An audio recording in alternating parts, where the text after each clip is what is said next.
Welcome to the campus of the National Hispanic Cultural Center, and I would like to welcome you all to one of our programs in the La Canoa Legacy Talk that is a collaboration between the National Hispanic Cultural Center and the Center for Regional Studies.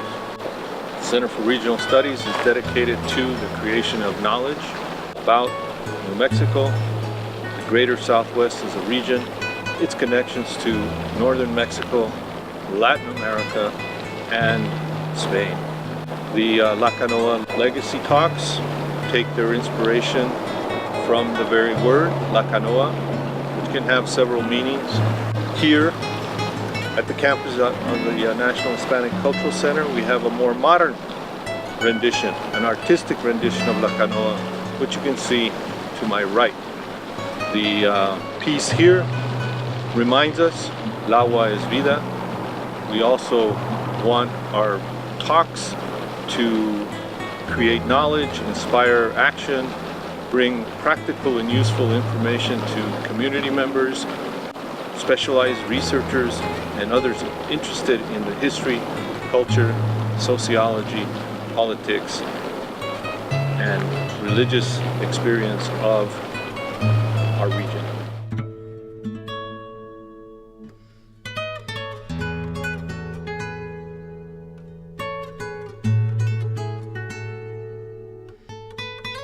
Another La Canoa Legacy Talk, a collaboration between the National Hispanic Cultural Center and the University of New Mexico Center for Regional Studies.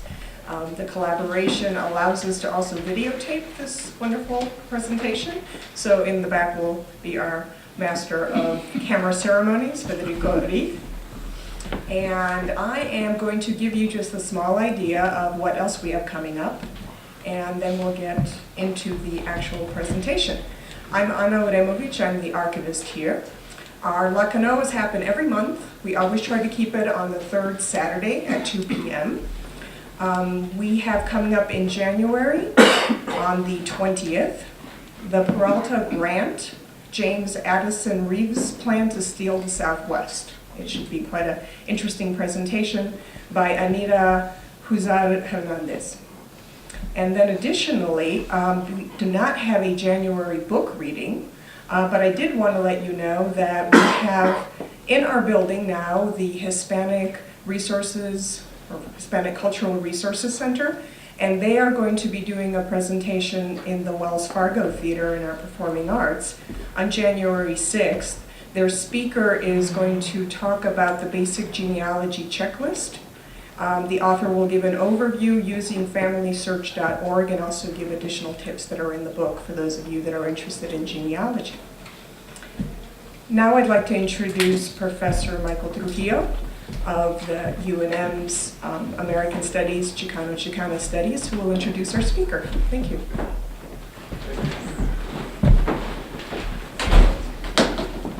So to begin, I want to reiterate our welcome to you to our Canoa Legacy Lecture Series. As already mentioned, this event is co-sponsored by the National Hispanic Cultural Center and the University of New Mexico Center for Regional Studies. And at this point, I'd like to say thank you to the people who do the work to host these events every month. So thank you. This talk, the Canoa Legacy Lecture Series, these talks feature both academic and community research that considers our region. Jose Rivera defined a canoa as a hand-hewn flume cut out of a large log, designed to carry the water of the community organized and governed ditches termed acequias across arroyos.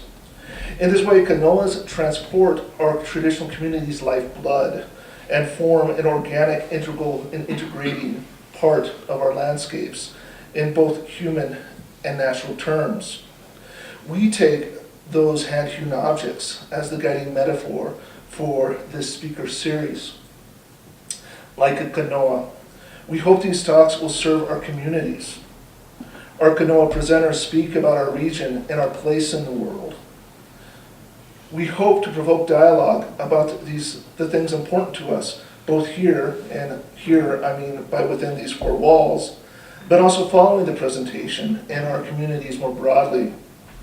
This afternoon, I'm delighted to introduce Dr. Jerry Gurule of UNM's Department of Spanish and Portuguese. Over the years, he has been honored for both his teaching and his work as a historian for the National Park Service. Dr. Gurule specializes in Spanish colonial literature and history, linguistics, and 20th century Latin American literature. Today's talk will be La Canoa, under the canopy of the Cottonwoods of Alameda. So please welcome Dr. Gurule.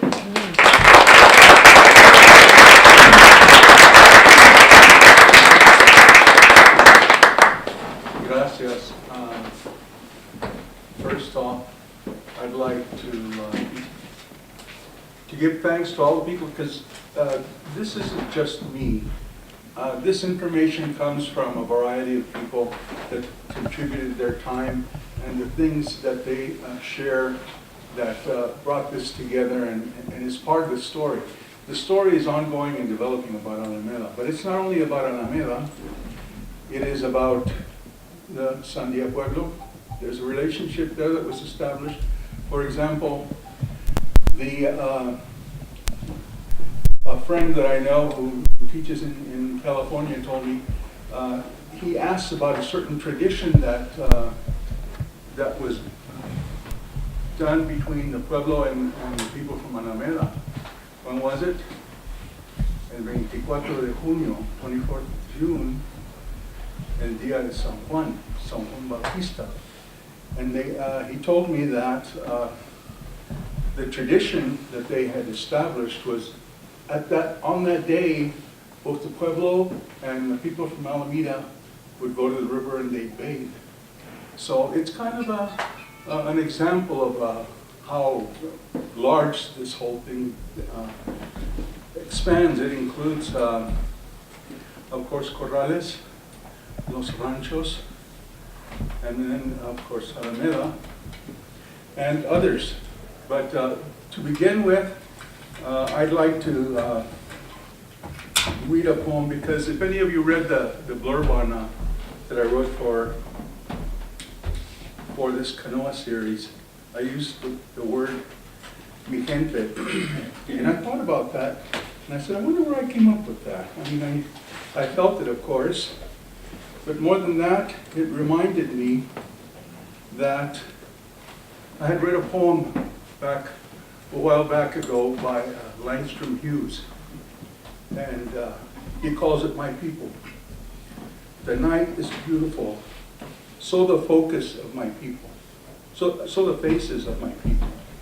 The stars are beautiful, so the eyes of my people. Beautiful also is the sun.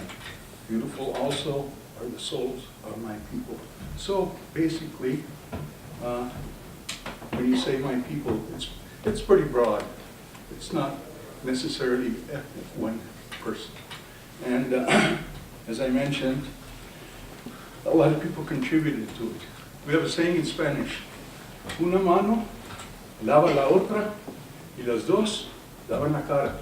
One hand washes the other and they both wash the face. So that's the idea of the community part. This, to begin with, is the north end of the Alameda Grant, looking towards the mountains, but slightly northeast, I guess.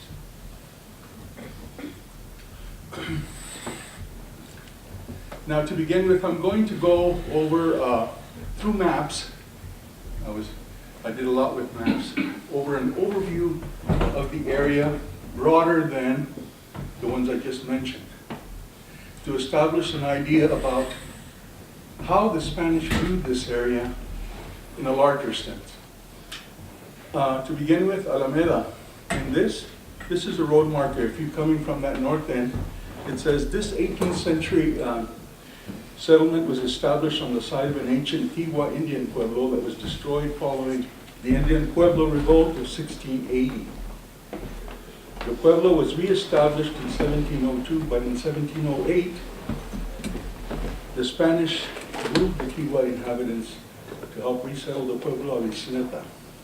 Remember the Pueblo of Isleta? I'll show you a map here later that's interesting indication of where the name may have come from. Here the Camino Real passed by cottonwood groves, for which the community derived its name. Speaking of the grove and the canopy that's on the Sequia, near my house, off of Alameda Boulevard, which used to be Corrales Road, and well, of course, some of you who live near there know what that's about. Corrales Road went from 2-lane to 4-lane.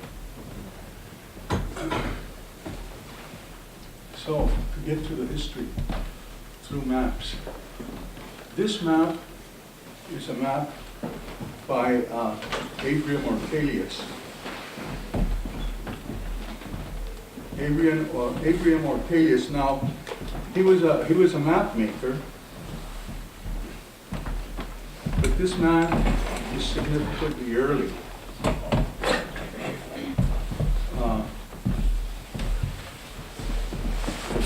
It is. I lost the tape.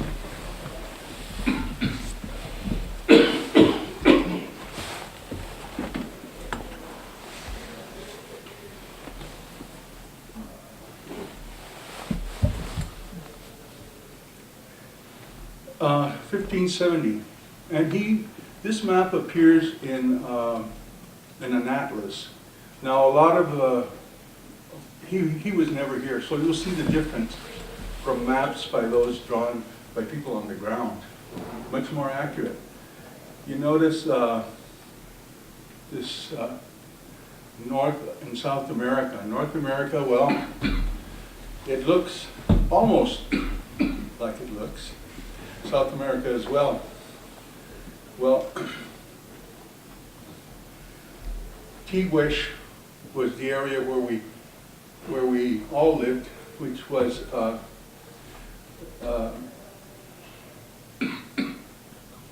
an area that probably covered, according to Castañeda, who came with Juan de Oñate, 12 pueblos on the banks of the great and copious flowing river, the Río Grande, right?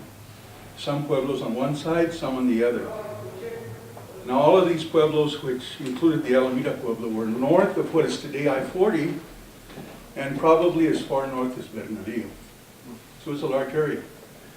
But I looked at this after thinking, you know, the other day I saw some seagulls landing in my neighbor's Tom's field, and I thought, seagulls, huh?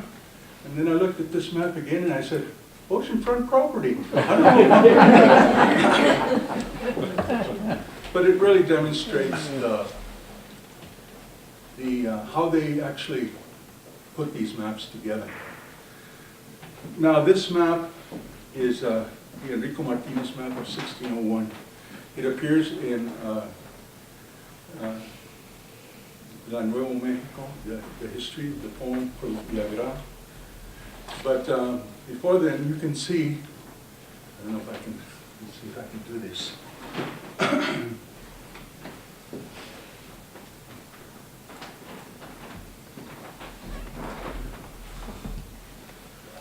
No, it doesn't really work. Okay, well, at the bottom I indicated with a yellow arrow, that's Mexico City. All of the names listed on there are areas in New Mexico that a lot of the pueblos were listed. But you see the contour of that line that comes around in that legend. It's pretty accurate. And then up from there, about where the compass rose is, straight across, you see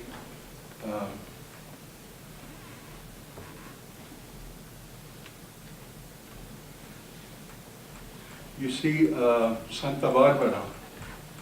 Now, Santa Barbara is important because that's where Juan de Oñate actually came out of. So, under the governorship of Oñate, the area was settled. He leaves from Santa Barbara in northern Mexico on the 26th of January, 1598. What did he take with him? 400 men, 130 wives and children, 129 soldiers, 10 Franciscan friars.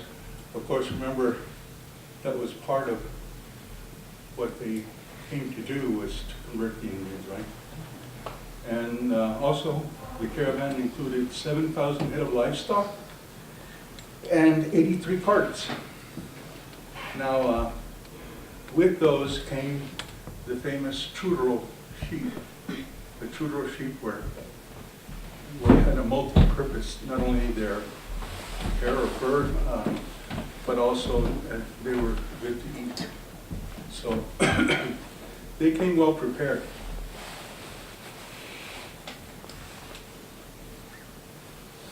Now this is a familiar map. This is a Miera y Pacheco. Francisco Miera y Pacheco. He, later on, Bernardo Miera y Pacheco. Francisco Miera is his grandson. I'll talk about him later. He comes up prominent in what happens in Alameda. But this is a map maker. Notice he did a pretty detailed list of the pueblos all along there. You can't see them as well, but I'll give you a detail, and that arrow is actually pointing to Alameda. Of course, I wonder, it seems like a rather stylized map. I look at the roofs of these and I think, well, really, I wonder what types of roofs they actually had. But but in terms of its accuracy of the places, it's pretty accurate. And then we move on to the Coronelli map, showing the French settlement of La Salle. And notice Alameda on the west side of the river. Why do I bring this up? Well, the Gurule descendants actually come from this group. Two of them are Chiveque and Gurule. But the arrow points to, it says, Monsieur La Salle, I'm not a French, I can't read that. I think it's actually Italian. But anyway, it says in 1682. And then you see the other arrow, Alameda, on the west side of the river. Now that's important because originally in the grant, Alameda was on the west side. But the Río Grande being a meandering river, meaning it changes course whenever there's high floods or things like that. And I'll show you some information on that a little later. So, these French in Spanish territory was bothersome to the Spanish, right? They were trying to really hold on to a lot of territory that they really couldn't manage. It was just too huge. So 5 expeditions went out to find these French invaders. And so not until Alonso de Leon, he was the governor of Coahuila, goes out and he actually finds them. And notice, one thing the Spanish did is they documented everything. If they went from here to Belen, they documented some way. And as you see this map, this trajectory, he notes where he leaves from and how many leguas, probably around 3 miles, from one point to the next, until he reaches what he calls El Lago de San Bernardo. Today it's called Matagorda Bay. There was actually an excavation there done by someone who, I think, found things. They were trolling, and they found remnants of things that were, well, they look French. Well, when they did further excavation, the Texas Archaeological Society did an excavation of that area, and they were able to recover at least one of the ships and a bunch of cannons that were part of this settlement. On the top it says, camino que el año 1689 hizo el gobernador Alonso de León desde Coahuila hasta hallar cerca del lago de San Bernardo, they called it San Bernardo, el lugar donde habían poblado los franceses. So in 1691, this is the road in 1689, this is the road Alonso took to, from Coahuila to the, he calls it Lago. It wasn't a lago, it was a bay, really. San Bernardo, where the French had settled. Why were they there? La Salle actually overshot. He was looking for the Mississippi, but he went too far.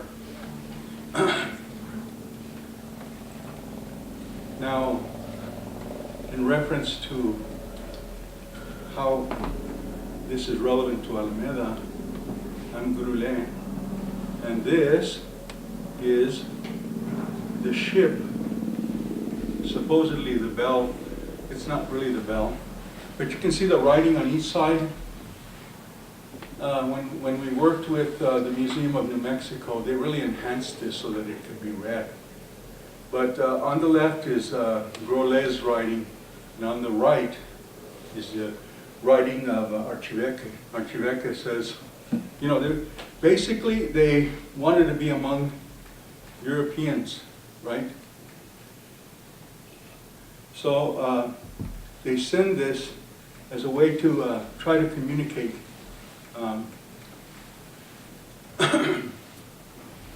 By this time, the French settlement had been destroyed and La Salle had been assassinated. Earlier, Gurule had already gone to live with, well, some say the Usani Indians in Texas, others say the Tejas.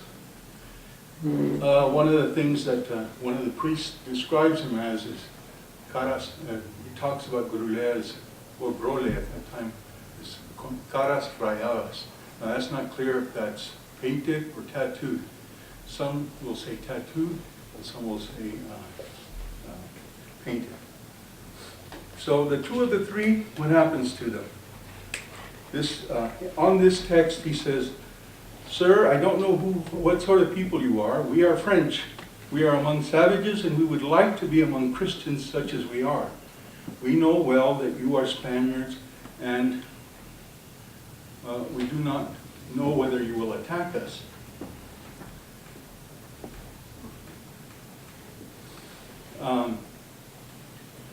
We are sorely grieved to be among the beasts like these who believe neither in God nor in anything. Gentlemen, if you are willing to take us away, you have only to send a message as we're willing to take away, we're willing to be taken away. So send us a message. And then he says, as soon as possible, as soon as you receive this note. And then, "Sir, your very humble servant, Archiveque." So that's an interesting aside, because why? Gurule and Archiveque go through a long trek. They come to New Mexico. Actually, they go to Mexico. They are interrogated. They want to know what the government wants to know what they're doing. Eventually, they go from there and they're sent back to Spain, where they're in prison for almost 2 years. And finally, they get wind that there's an expedition going on here in the New World. Well, it wasn't all that new. Native Americans have been here for at least 40,000 years. But they find that there's expeditions going up in the recolonization after, of course, after the revolt, etc. So they finally write to the officials and say, "You know what, we haven't committed a crime. Let us out." And they happen to agree.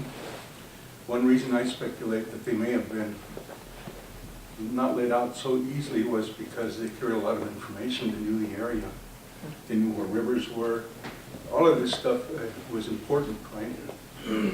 But they're allowed to come back, but they come back as forzados, or in other words, presos, or as let out of prison, prisoners, but under the Spanish crown. So they come back under the Spanish crown and they migrate to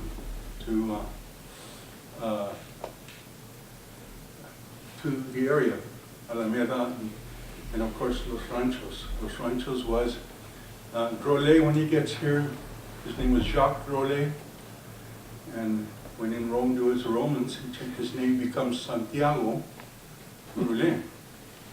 And then Santiago then marries none other than Elena Gallegos. So she becomes the Elena Gallegos grant. It was Elena Gallegos de Gurule.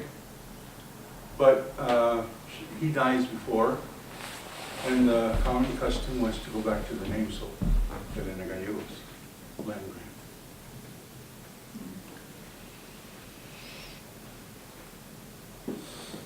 And having worked with the Park Service, I used this map as a demonstration of where the Camino Real goes through. If you see the little square on the upper, I guess, upper left-hand corner, that's the area. You see Albuquerque, Alameda, Sandía Pueblo, etc.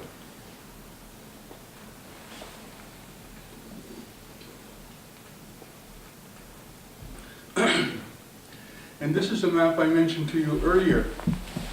This is again the Provincia de Nuevo Mexico. If you look closely at the bottom there, there's Isleta del Sur, or San Alisario. And then if you follow it all the way up, you notice the river splits? That's Isleta. There is an island between the two forks. And in Spanish, Isleta means little island. So it's interesting to speculate that if that's where it got its name. And then we get to the actual first page of the grant that was given to Francisco Montes Gil. He petitions the governor Jose Chacon Medina Salazar y Villaseñor in 1710 for the Alameda tract of land. And then, of course, he had been a soldier, so in petitioning, he mentions his faithful service to the crown. He explains that he had immigrated from New Mexico, from Zacatecas in 1695, and that he participated in all the efforts to pacify the Indians. So, observing the customary ceremonies required to deliver possession, the alcalde Martín Hurtado performed these ceremonies with Vigil and also defined the boundaries of the grant as follows. Now keep in mind, it sounds, from our 20th century perspective sometimes, the language here that I read, sounds a little rough, but it was the time, it was what was going on then, and it's different from what it is today. And before I go into this, first let me tell you the boundaries of what the Alameda Grant was originally. On the north, ruins of an old pueblo. Notice the markers there, you. Such ruins being on the more northerly of the two in the area. On the east, the Río Grande. On the south, La Lomita de Luis Garcia, which forms the boundary of the lands of Luis Garcia. And on the west, the Prairie Hills, or anyone who lives in that area recognizes La Ceja del Río Puerco, for entrances and exits. Now, a lot of people, even recently, would go to La Ceja to gather firewood. I remember my father telling me about my grandfather, and he, I believe, had gone out to gather wood on a wagon. And the horse was pulling the wagon, and it started to rain. And so they pulled a tarp over so that they wouldn't get wet. And he said, "Don't worry, the horse knows the way." Well, the horse took him all the way there, and when they pulled back the tarp, he had brought him all the way back. So that was a wasted trip, I guess.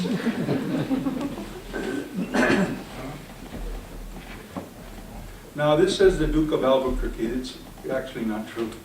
This is Juan Gonzalez signing the grant of the San Carlos de Alameda. If any of you know The cemetery is named San Carlos. That's where it gets its name, from the San Carlos de Alameda grant. I forgot to mention, that original grant of Alameda covered 89,346 acres of land. But Juan Gonzalez, he ends up buying this just a couple of years after Montecito sells it to Juan Gonzalez. Now these pictures that I'm showing you, they come from a book that was actually, it was a primer for Spanish. It was actually from, published in 1960.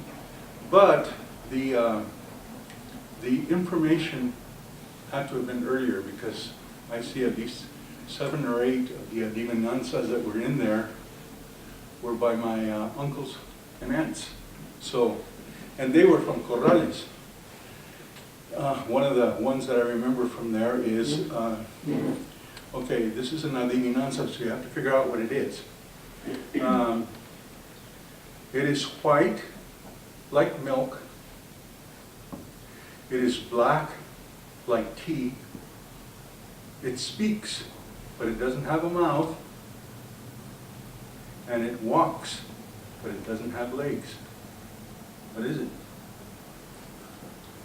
A letter. So that was one of those things that comes out of that book.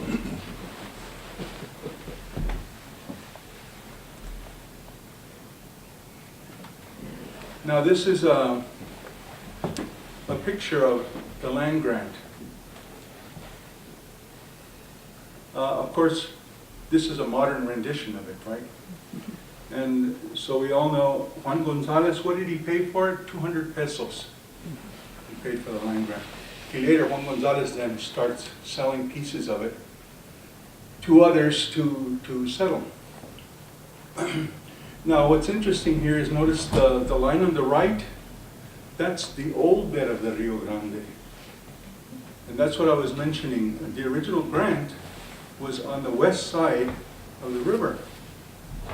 Now, where the second one over is the Rio Grande from this perspective, and it breaks up that grant into two. A lot of people didn't like that because it separated the two.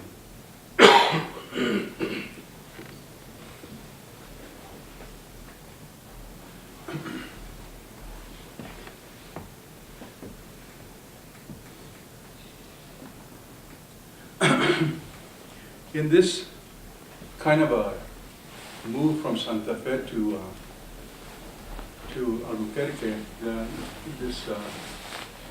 Fray Juan Miguel de Menchero was taking notes, like I said, Spanish documented everything. So he documented coming out of Santa Fe, the first pueblo, the second pueblo, wherever he stopped, he made a comment or a description of what it was. When he reaches the Rancho de Alameda, he says, I'll read it in English. The one on the screen you're looking at is in Spanish. The ranchos of Alameda are 22 leagues to the south from the capital and has families of Spaniards with farming as their livelihood. These ranchos are situated near the bank of the Rio Grande and is called Alameda because it is comprised of 4 leagues of level area of land filled with cottonwoods. It is administered as a mission of Albuquerque, a distance of 3 leagues. A mission of Albuquerque. What would have been the main church? San Felipe de Neri. And then the others were missions. Eventually they became churches.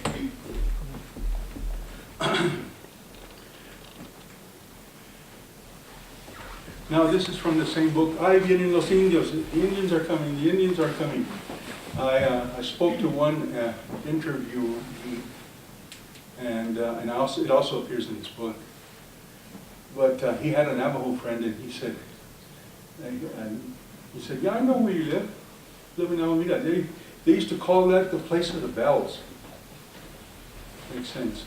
What would they do? They would ring the bells from the church of the Inmaculada Concepcion when they got word that there was raids going on, so they would ring the bells.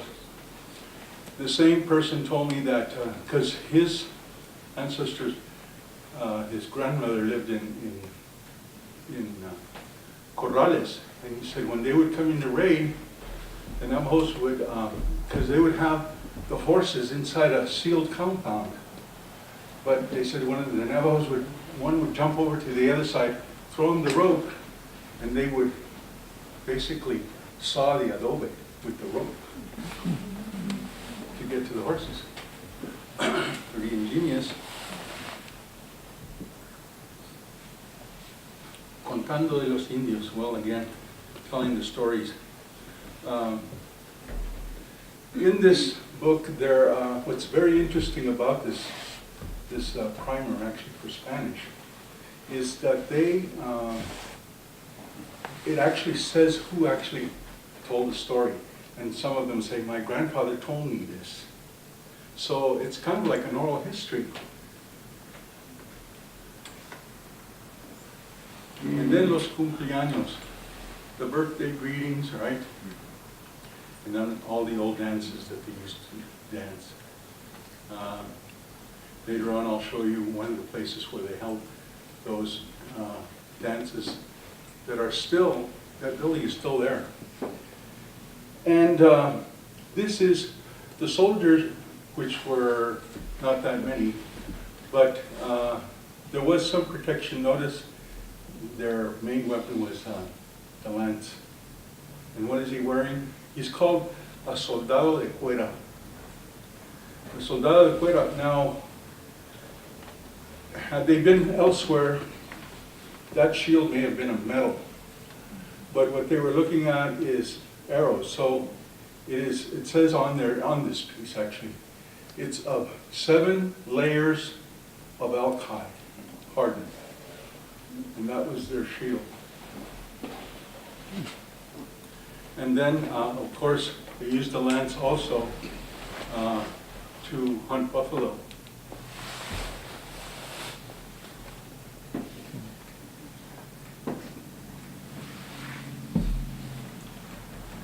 But to give you an idea, when they first saw it, they didn't have an idea. Notice they have all this gruel coming out of the animal. Now this is an early one. This is 1550. It's a sketch by one of the explorers. This they wrote from the Itinerario de Oñate. This is such a fierce and ugly looking animal. And the sergeant major has returned from the cattle of Cibola. He brought back a lot of meat, lard and tallow, although he could not bring them back alive. There are an infinite number of them, and they have a skin thick of wool. Now, interestingly, I did a project for the National Park Service, and one of the articles came from the Optic magazine in Las Vegas, and they describe it in the same way. Of course, it's not 20th century. It's, I believe it was probably 19th century, early. But they described them that you just couldn't see nothing but brown. That's how many there were. And of course, we know what happened to them. Now, this is a map of Nuevo Mexico. Now look, this is the area where we live in Alameda. What I point to is the actual, what it shows, well, actually Alameda is on the bottom part. And then I point to the legend. I'll explain that in a minute. That's Alameda, but it says, I'll explain the D at the end. But it tells the distance between one pueblo and another. And then it says, Donde hay M, Misión de Indios. Where you see an M, those are missions of Indians. Donde hay Ves, Vecindad de Españoles. Wherever you see a V, then there are settlements of Spanish. And then, of course, los números son las leguas que hay de un paraje a otro.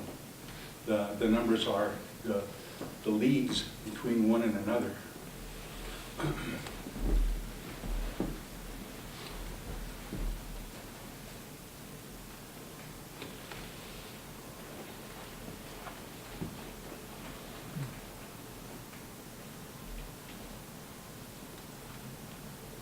Now this is a picture of Maximo Perea. I'm kind of jumping ahead here. Maximo Perea was a teacher, but he was also the one responsible for donating the land for the new church, the Nativity of the Blessed Virgin Mary. He donated that land to where the church was built. Across from there, you'll see, and I'll show you the barber shop that was there at one time. But this is the church under construction. It was built by a Jesuit priest, Father Troy, they called him, because they couldn't pronounce the whole name, I think. At least that's what I find. Trojanek, born in Irkutsk, Russia, in 1869. And of course, Father Troy was like the architect, and then it was built by the parishioners under the supervision of Father Troy. Completed by 1913. Of course, Father Troy was pretty prolific. Apparently he built other churches around Albuquerque, including St. Anne's. I don't know if it's the same structure, but there's a list of them.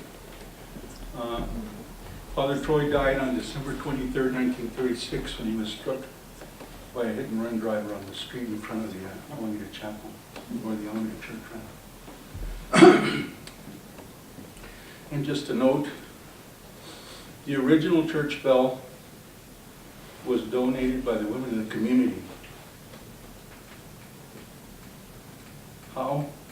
They sold their jewelry to purchase the bell, which they then sent off to Spain, and then it was brought back here.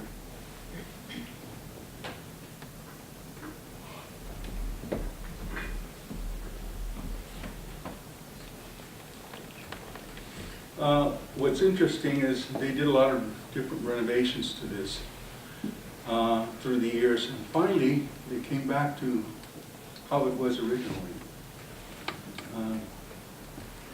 There was a lot of neat things that came out of there. The Bekeke family donated the original altar. If you all know the Bekeke family, if you go to an Alameda just before you get to the bridge, there's a big area there for bicycling, etc. And that land there was donated by the Bekeke family. I remember them because the priest, of course I was an altar boy, right? The priest would sometimes ask if I wanted to go with him. They had the only pool in the community, and it was a private pool, it was their pool. So we, I had never done that before. It was used to Dia San Juan and the Sequia. That was what I was used to. So this was kind of a treat. Another interesting part is the tree ring sampling taken from the beams used as floor joists in this church indicate that they were recycled from an earlier structure, which likely was recycled from an even earlier structure. These beams were pretty large. The earliest beam shows a cutting date of 1726, and the latest a cutting date of 1815. So you see, they didn't waste anything. If it could be reused, especially beams like that, I mean, you don't find them that easily. And probably for it to get there, it required some work. This is a picture of Father Troy. Well, Father Troy also had various things like place for vegetables and things. The brown arrow is the Alameda Church, and the red arrow is where those fields were. Excuse me.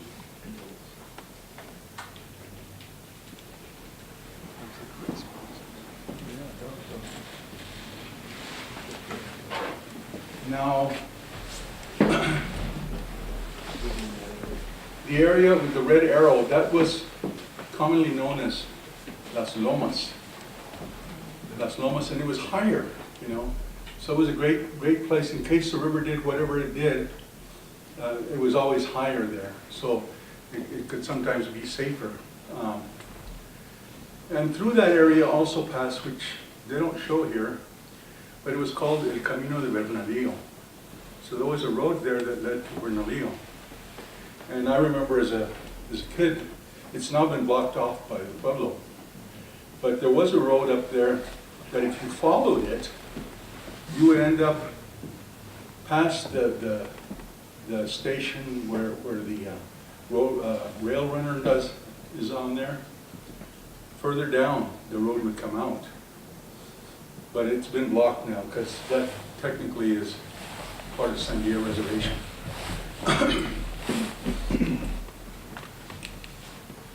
Now I'm really happy with this map. These are the Gutierrez family kind of supplied that. But it shows Father Troy, he had corn, grain, and a vineyard. A lot of people had their own vineyards, right, by then. And then, well, these were relatives of mine. They lived, if you remember the very first slide I showed you.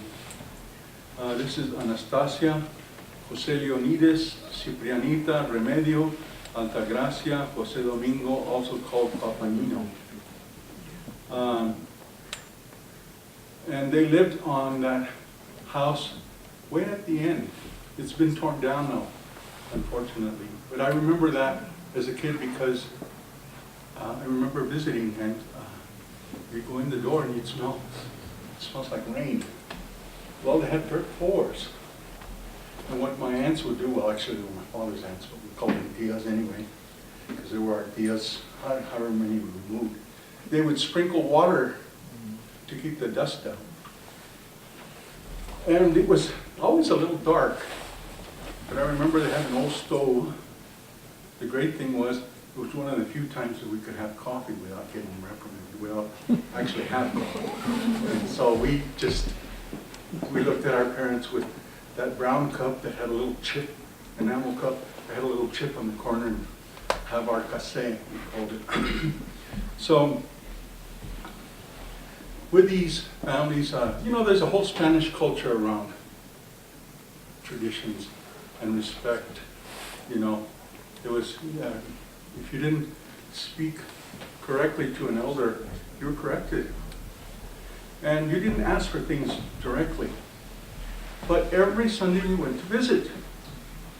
And we knew that she had some goodies for us. It happened to be these sweet rolls. But I think my father and mother got a little laugh out of it because we had to figure out a way to ask without asking. So I don't remember who it was, probably not me, one of the older ones would say, "Tía, ha llegado el panadero." And has the baker come by? So that was the way of asking. It's all about tact, right? And this is Cayetano Gurule. He was my grandfather. He went to live with them for a while, but when he died, one of the priests wrote an incredible article in the paper about him. And the title of it was "Crippled Man of Alameda, 89, walked more than a mile's trek to daily mass." He was responsible for stoking the fire, lighting up the furnace, to warm up the church for mass. And at one point in his life, a wall had fallen on his leg, so era cojo. He limped and couldn't walk very well.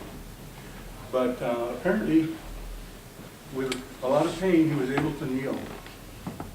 And so, I don't know, this priest compared him to a cedar of Lebanon. I thought, wow, is, you know, where do you get that?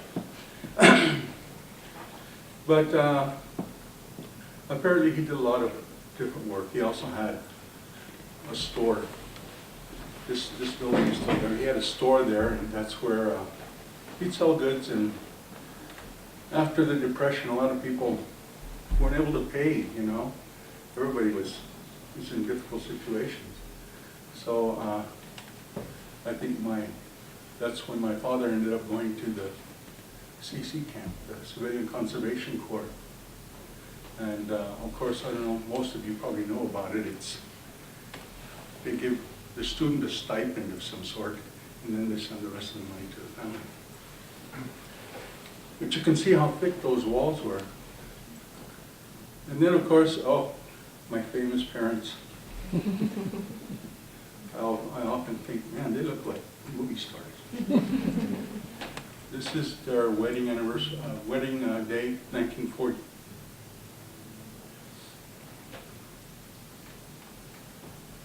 And then a view from San Carlos Cemetery.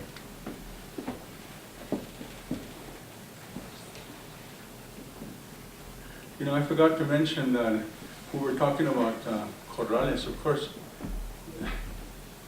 my mother's from Corrales, and my dad was from Alameda, and he would ride bareback on horse across the river to go see my mom. And that wasn't such a new thing. I mean, some of you know that your mother may have been from, in Alameda we know, the mother maybe, or the father was from one area, and so there was a closely linked community. Of course, there was friendly rivalry. You know, the people from Alameda would say, "Corraleños comen hongos," and then they would say, "Alamedeños comen zacate." So you know, this whole thing was, if you're from, because in Corrales there was a lot of mushrooms that grew wild. And then during that time, since the Río Grande was a meandering river, there was a lot of tall grass. As a matter of fact, my parents' home, their garage, I remember was made of terron. They called it terron. Terron is, and I knew that because the inside wasn't, my dad did everything on the outside, but he left the terron on the inside. So you could see the grass. Terron is basically different from adobe. Adobe is you make those. Terron is actually cut, when I was telling you about the grass, you cut it real level, and then you cut, it's sawed. You cut the squares, and that's what you use as building material. And this is a picture of the Nativity of the Blessed Virgin Mary, the new church. And then, of course, it says baby paws here, but it was originally a barber shop. And that barber shop was like the place to be. Everyone, either before confession or after, the males would go in and get their hair cut for Mass the next day. And, of course, Ernie Garcia was the proprietor. He's from the same family that donated the land. You can see that's why the barbershop is on the same parallel. Parallel? Or, oh, anyway. And if you were lucky enough, you'd go in and the TV would be on, and my brother here, Ernie was his padrino. So he was working there I think he did some shoe shining and sweeping and things, but for the people that came, the fights were on. And pretty soon, if you were lucky, Ernie would pull out the gallon of homemade wine, and he'd have a little taste of the homemade wine. So it was quite a treat. But that was kind of common, you know. Also, Ernie Garcia he was involved in politics. He helped a lot of people. You know, when when Alameda wanted to be expanded to a 4-lane highway, the things that they were offering people was pittance. And he went to fight for them. And he made them, you know, be fair about what they were going to get for their land, either another house somewhere else. But there was a lot of his doing that changed that. That's a view of the church. And that's the altar that I mentioned that was donated by the Baqueque. If you go to the Nativity of the Blessed Virgin Mary today, you'll see something that looks quite similar. And it was fashioned by the parishioners, very artistic parishioners, and reconstructed in not the exact same fashion, but similar. And then this, of course, is the altar boys, of which I was one. But actually, I'm probably the darkest one in there, right above Father Koski's head. That's me.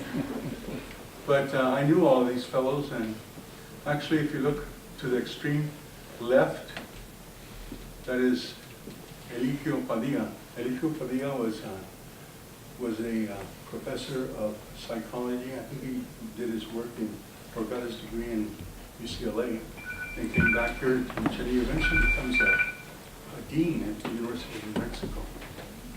So there's a lot of famous folks around in this area. Just slightly north, or rather south in Los Ranchos, one of our famous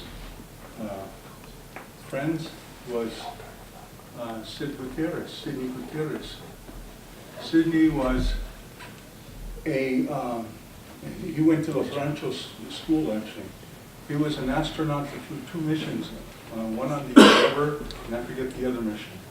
But he did a lot of work in that, and finally retired, worked in San Diego, Ohio. And he's still doing things.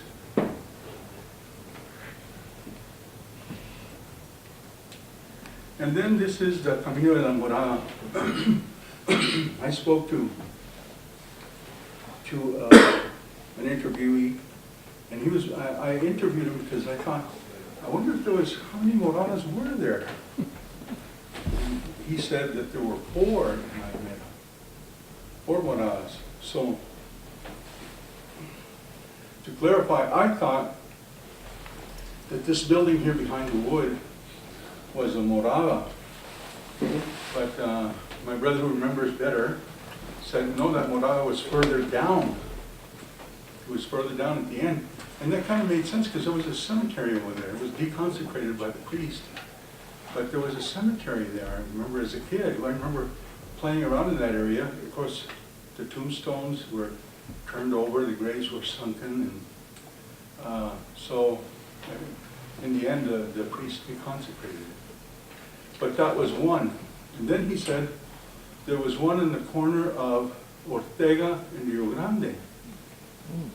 And then there was another one, he said, in El Camino 7. Is it Camino 7?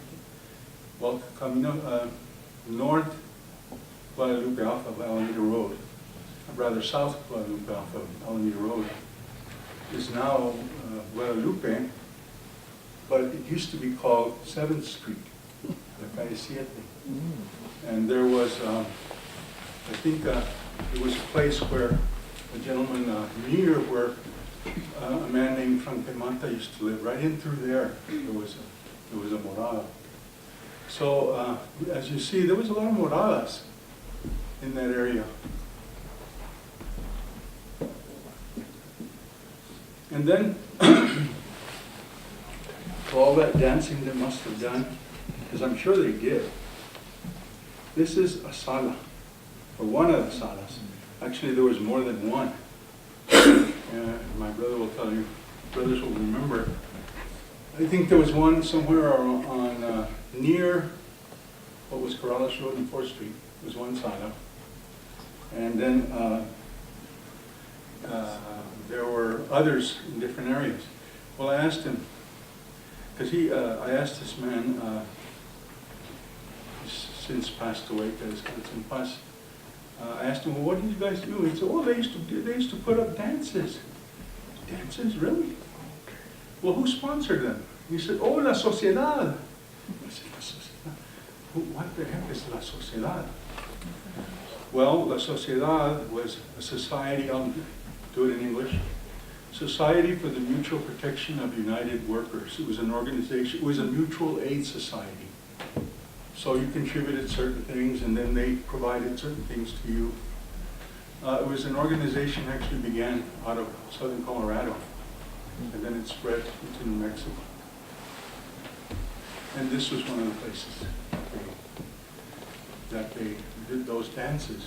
Later on though, there's some people said that this had become coffin factories. I couldn't really say. But then finally, we get to the, I'll try to move this on a little. This is La Iglesia de la Inmaculada Concepción. This is a photo of the chapel, probably around 1800s. It stood in the old plaza just slightly east,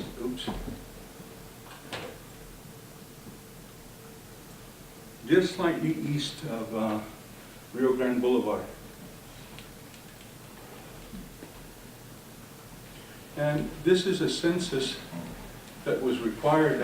This is from something that was discovered or used by Father Steele in documents that were found in Durango. When they administered, remember New Mexico is under three powers essentially. Spain, under Spain it was managed by the Franciscans. And then under the Mexican period, Durango. And then in the US period, out of, I don't know, Indianapolis or where that was. But this is a census that the priest had asked him, actually the bishop had asked him in Durango to do, and he kept forgetting and forgetting, and finally he just gives him a harsh reminder, I need this stuff. Curiously, look at the date, 1821, that's independence, Mexican independence. So a lot of things are changing. Now this isn't Alameda, this is all of the area. A total of 2,714? No, is that right? Yes. But you can see the distribution between male, female, boys, girls, widows, widowers. And speaking of bishops, I forgot to mention one of our famous native sons was Bishop Tafoya, who belongs to the Nativity Church. Boy, he's I believe he was from, his area was southern Colorado. Okay, so this is the area where we're looking at now. Notice Rio Grande Boulevard. Now what I'm getting at here now is the recovery of the bones, etc., that was done on the excavation of the area. What happens? Well, they were moving, they were looking for, or starting to excavate and put in place the sewers. Generally speaking, before they do that, they're supposed to contract archaeology at UNM, but they didn't do that. So they ran into a bunch of bones, so they had to stop immediately. And then contract archaeology from the UNM began the excavation. And this is the area of Rio Grande, where that excavation took place. Now, an interesting aside from that same church, he details the inventory of the Alameda Chapel. And he mentions all the saints and statues that were present, but the most important of which was the statue of La Purísima. Now, La Purísima was about a 50 inch tall statue. And he says, one says it was of marble, or rather of ivory, completely of ivory. But Leyva says that only the hands and the face and the feet were of ivory, and it likely came on the Manila galleon. Why the Manila galleon? Those of you who don't know what the Manila galleon is, it's one galleon that was sent by Spain each year from the Philippines. They would load all the things that they gathered, spices, porcelain, all the things that they got from the Orient, on that ship, and then that ship would sail across. Of course, they couldn't sail directly across. Why? Because of they were sail ships. The prevailing winds ran in a clockwise direction in the northern hemisphere. So they would never get to Acapulco going straight. So they had to sail north along Japan and then swing down around Alaska, Canada, and finally drop down to Acapulco. Acapulco, they would unload those goods. Well, of course, in this case, it came that statue came north, but the others would go by land across to the other side. And Portobello, they would load gifts. They would load things from Portobello, which was Panama at the time, onto ships there, and then of course to Havana, and then they had to do the same trek again, going north along the Florida Keys and the Carolinas, and then drop down to Spain. And that was the trek. But curiously, when the priest comes to the chalice and the paten, he comments that after interviewing a few of the parishioners, the good chalice and paten borrowed by the parish of Albuquerque really belonged to the church in Alameda. And the evidence for this was given by none other, remember I mentioned Francisco Miera, who was a famous, who was the son of the famous map maker and santero. Francisco Miera was also a santero, and he was a grandson of the famous map.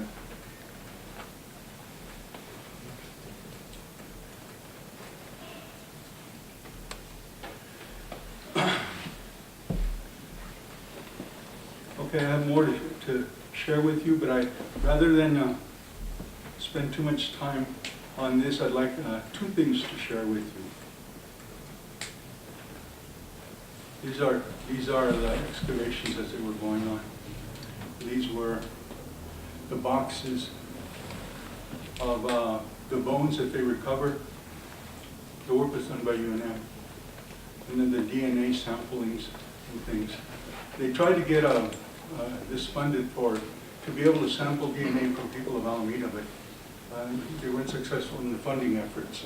Pottery shards, and this was also among them. And then these were the coffins in which they went into, fashioned and constructed by the parishioners of Alameda. Okay.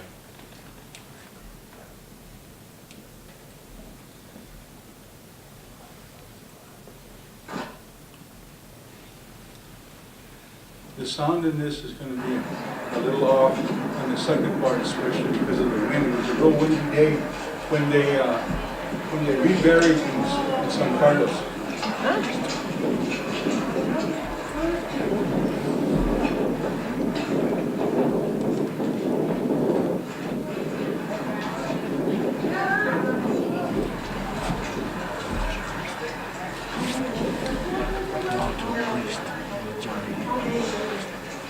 About 123 parishioners.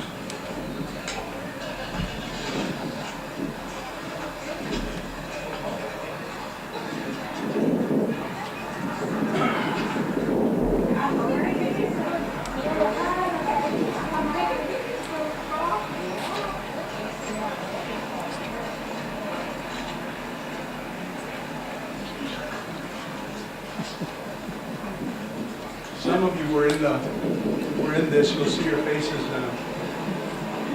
You remember this pretty cold that day.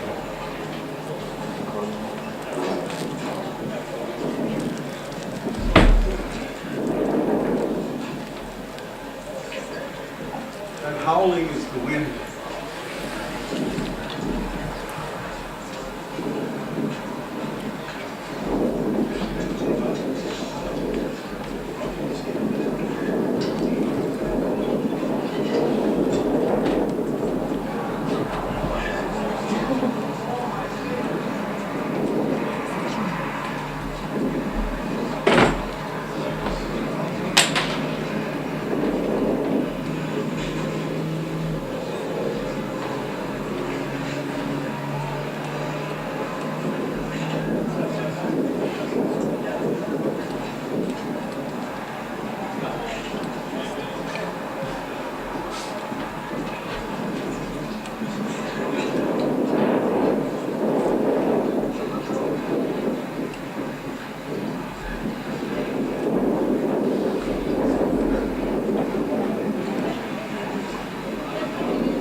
I'll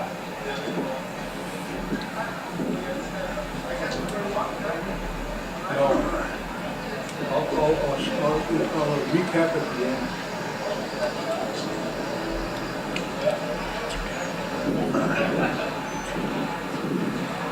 On the anniversary.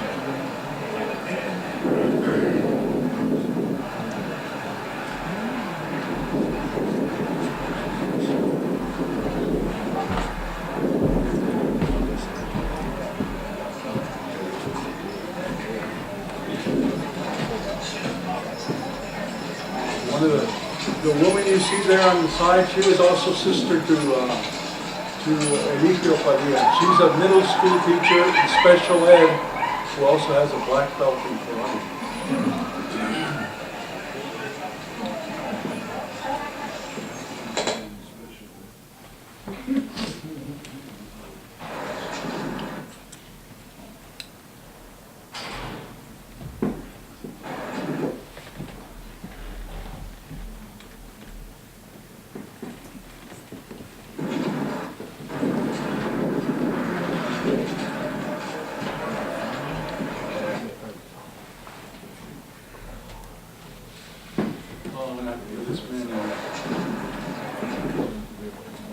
There we go. And that's going up the hill. Notice, remember I told you about Las Lomas? You can see how steep it is. There's a church in the background, and people just decided to walk and follow the caskets. That was, became real natural. And then those on the right who were holding, make sure everything stayed where it should be. And that's coming into San Carlos Cemetery. This is the ceremony.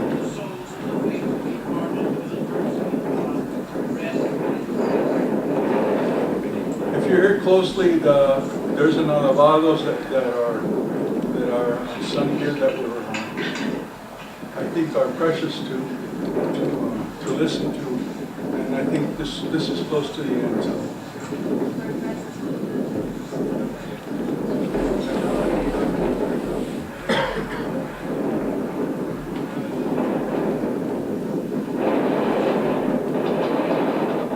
That's the wind.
This was done by, the singing was done by the Penitente Brotherhood.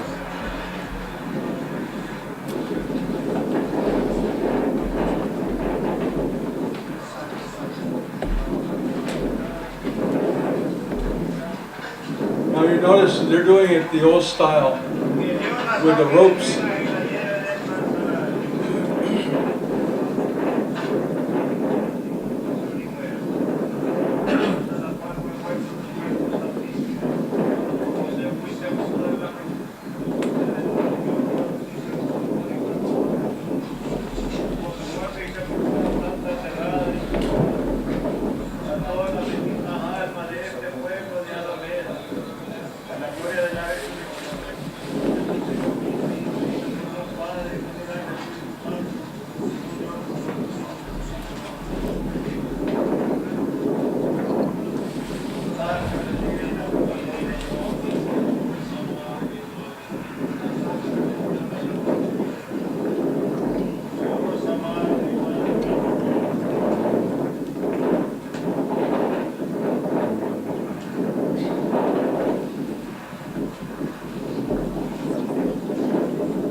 But the alamos are part of what the everyone does. Because alamos are quite well known, but not everyone knows all of them. They're different, or probably for different cofradías in here and in Mexico, because there's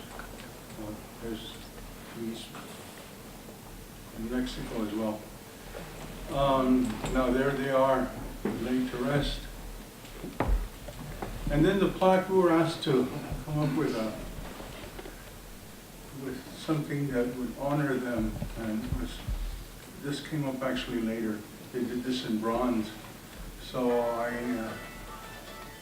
came up with the original, and then Professor La Madrid honed it down, and this is the end result. I'll read it. On this hallowed ground lie the remains of approximately 125 parishioners of the Church of Nuestra Señora de la Inmaculada Concepción, originally buried in the old Camposanto. This church and cemetery, located north of the corner of Alameda Boulevard and North Rio Grande Boulevard, were destroyed in the flood of 1903. Their lives are a testament to the strength, the fortitude, and the faith of the original settlers of Alameda. With hopes and aspirations, they adapted to their surroundings. With sacrifice and success along the road called el Camino Real. Que descansen en paz. 29th of January 2013, the centennial year of the Church of the Nativity of the Blessed Virgin Mary.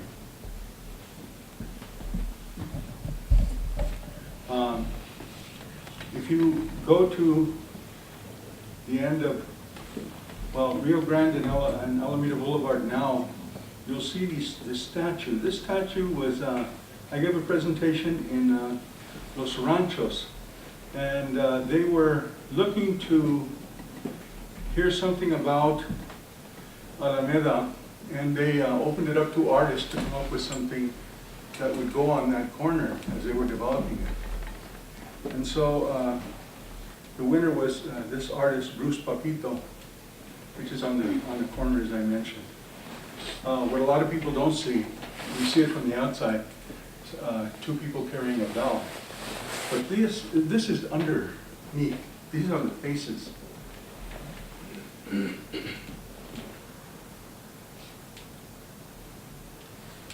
And it was said that then it was, of course he came up with this and he imagined it, because I had told him about some of the things that had occurred. And he imagined it that the two, a priest and a parishioner were singing the bell. And that is Alameda.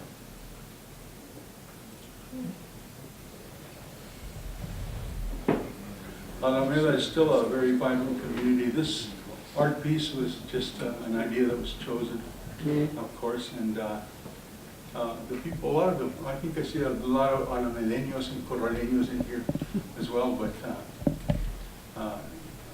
this was what part of Alameda is about. More is coming. Thank you.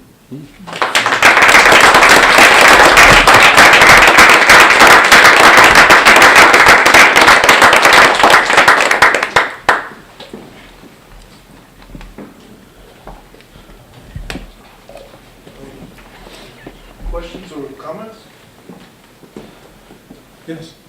I just wanted to mention the reinterment of the Alameda parishioners from after their discovery, since it's tied back to that flood in 1903. But I was happy to be there and experience it, and it was a beautiful community celebration and return of I think certain families the night before, families that are identifiable by their last name, although the bones of these individuals haven't been, DNA hasn't been done, but certain families related back to their ancestors who had been buried in the original cemeteries. So it was a beautiful event. And the other thing is, so that's my comment. And then I wanted to thank you for, I'm doing a class in the spring called the Trans-Pacific Southwest, from Chimayo to Manila. But maybe I should call it from Alameda to Manila.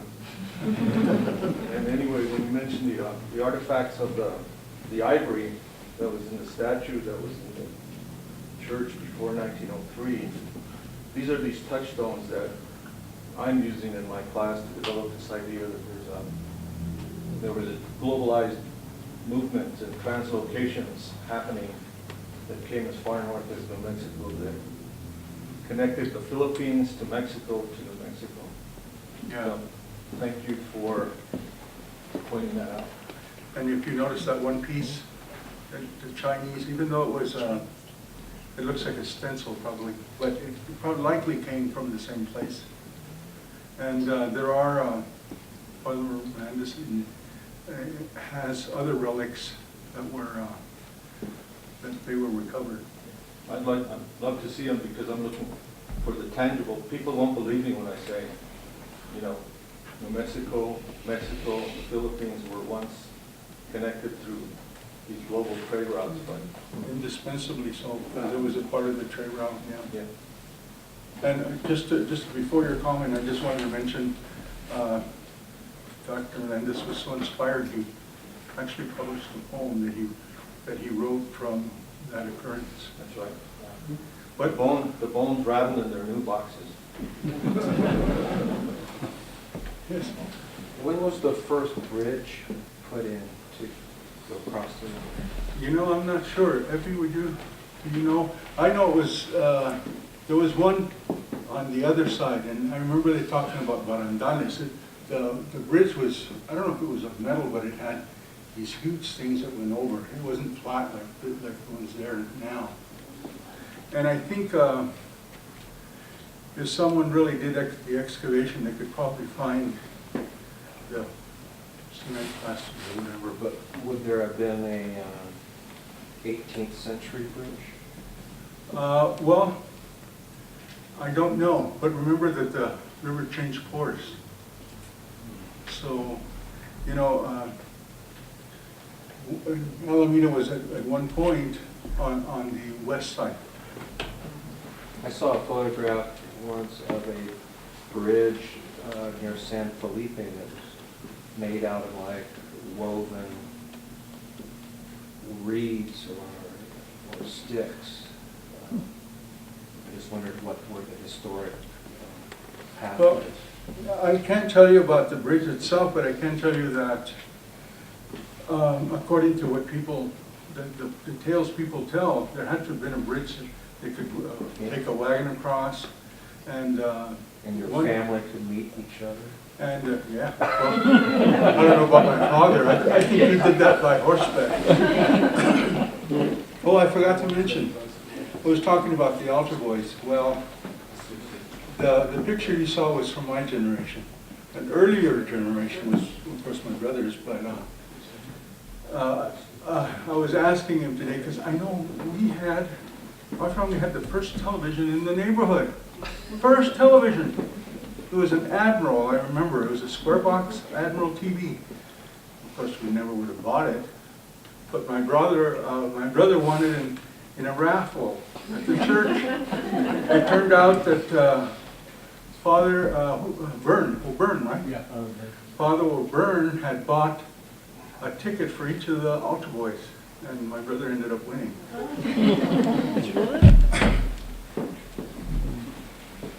Yes.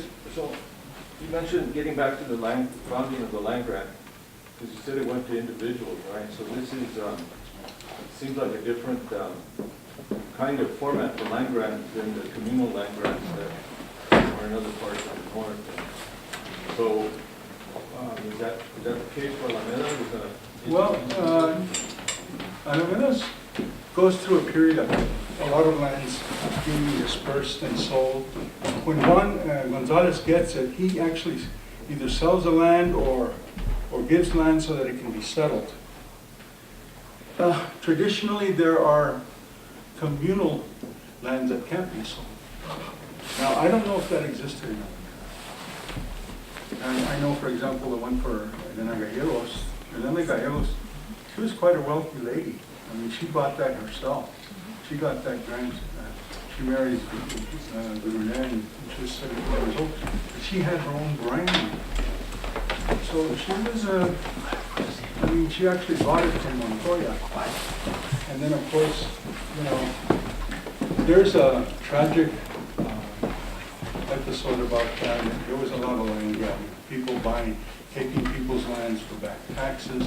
And of course, this was in the transition period from colonial to territorial, or after the Mexican period.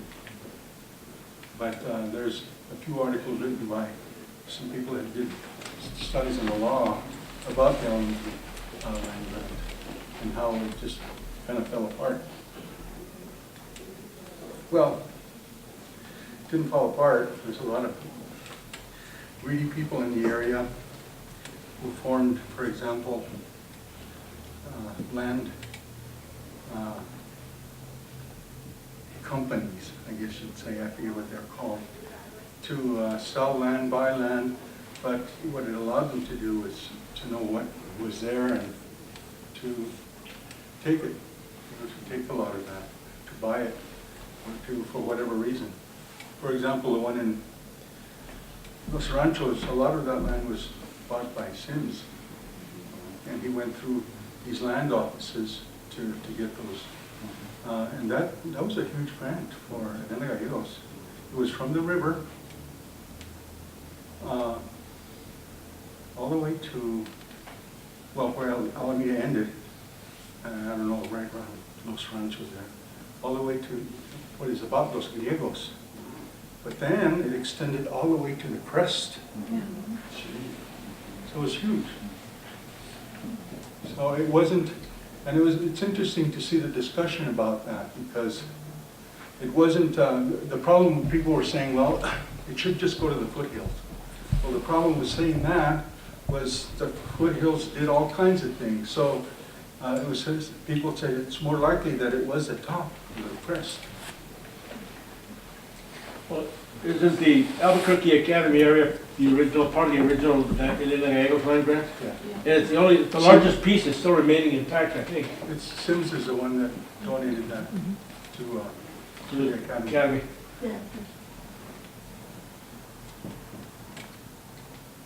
I don't know if there are any more. Gonna be one more question. Maybe one more question. Especially from over here where the people haven't asked any questions yet. No more questions? No, right. So, in one of the earlier maps that you showed, I noticed that you had mentioned that it shows a span of space, and then there was a number of, I think you said leagues between spaces. Yes. But I noticed one was like very large, and I think it had a 3, and then one was very small, and it had a 7. And I was wondering, is that, I'm assuming they're not to scale necessarily in some of those. No, I think there's probably, for whatever reason, the artist may have started one way and switched, or at least it's not a maybe that's where he lived. I don't know. Is there one more question for someone who hasn't asked a question or made a comment? Maybe a comment too? I'll give you a comment. My grandfather, the one who showed his picture there, when I was a kid, he used to try to keep me entertained and teach me.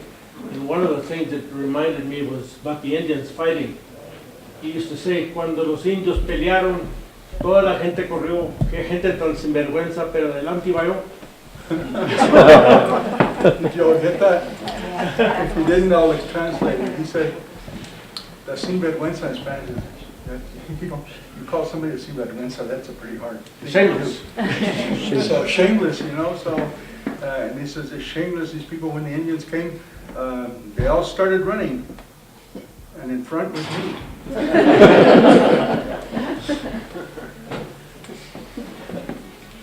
Are there any more?